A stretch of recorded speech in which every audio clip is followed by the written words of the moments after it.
Hello అండి, welcome to minds మనపై kitchen. ఇవాళ మనం ఎంత ఈజీగా సింపుల్ గా టేస్ట్ గా ఉండే వంకాయ కర్రీ చేసుకుందాము. ఇక్కడ నేను 200 గ్రామ్ వరకు వంకాయలు అయితే తీసుకున్నాను. కడాయి పెట్టుకోండి, అందులో కొద్దిగా పల్లీలు వేయించుకుందాము. తర్వాత కొద్దిగా ధనియాలు, ఎండు కొబ్బరి, జీరా,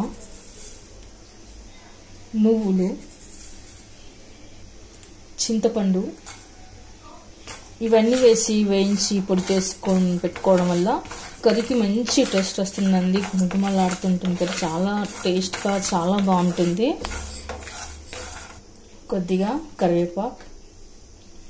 ఇప్పుడు ఇవన్నీ కాస్త దోరగా వేయించుకున్న తర్వాత స్టవ్ ఆఫ్ చేసుకొని కొద్దిగా చల్లారవ్వాలి. చల్లారిన తర్వాత మనం మిక్సీ పట్టి పొడి చేసి పెట్టుకుందాము. మొత్తం మిక్సీ జార్లో వేసి పెట్టుకున్న తర్వాత ఇలా మిక్సీ పట్టి పెట్టుకున్న తర్వాత ఒక కప్లోకి తీసుకొని పెట్టుకుందాము.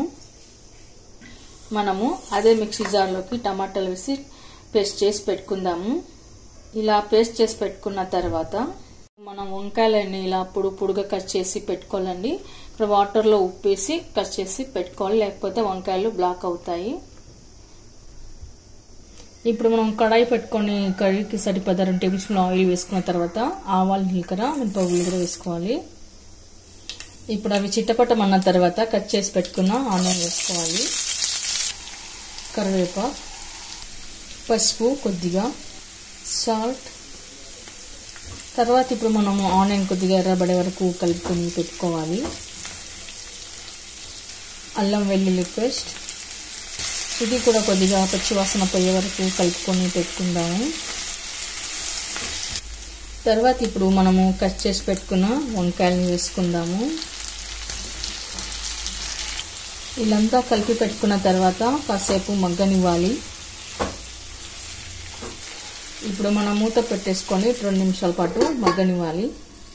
ఇప్పుడు ఇలా వంకాయలు కాస్త మెత్తబడ్డ తర్వాత, మరి మెత్తగా ఉడికించుకోరాదండి, హాఫ్ కుకింగ్ అయితే సరిపోతుంది. ఇలా కాస్త మగ్గిన తర్వాత ఇప్పుడు మనము టమాటా ప్యూరీ వేసుకుందాము.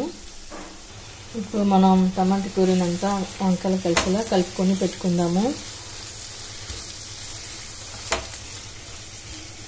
ఇప్పుడు మనం టమాటాలోని పచ్చివాసన పోయే వరకు కలుపుకొని పెట్టుకుందాము. ఆ తర్వాత మనం పౌడర్ చేసి పెట్టుకున్న పప్పు పొడిని కూడా వేసుకుందాము. వేసాక ఒకసారి కలుపుకొని పెట్టుకోవాలి. ఆ తర్వాత మనం రెడ్ చిల్లీ పౌడర్ వేసుకుందాము. సాల్ట్ కొద్దిగా, గరం మసాలా కొద్దిగా, ఇవన్నీ వేసాక ఒకసారి కలుపుకొని పెట్టుకోవాలి. ఆ తర్వాత వాటర్ వేసుకుందాము. ఇలా అంతా వేసి కలిపి పెట్టుకున్న తర్వాత మనము 2 నిమిషాల పాటు మగ్గనివ్వాలి. ఇలా మనము గ్రేవీ ఉడికే టైంలోనే కొద్దిగా బెల్లం వేసుకుందాము. బెల్లం వేయడం వల్ల మంచి టేస్ట్ వస్తుందండి కర్రీకి. మీరు వద్దనుకుంటే స్కిప్ చేయొచ్చు, కానీ బెల్లం వేయడం మాత్రం చాలా టేస్ట్గా సూపర్గా ఉంటుంది. ఓకే అండి, చూస్తున్నారుగా, ఈ కర్రీ మాత్రం రైస్లోకి, రోటీలోకి, చపాతీలోకి, పులిపి అన్నిటికి చాలా బాగుంటుందండి. గ్రేవీ చాలా సూపర్ టేస్ట్గా ఉంటుంది. ఇలా కర్రీ అంతా బాగా ఉడికి ఆయిల్ పైకి వెళ్ళిన తర్వాత కొత్తిమీర వేసి గార్నిష్ చేసుకుందాము. ఒకసారి అంతా కలుపుకొని పెట్టుకుందాము.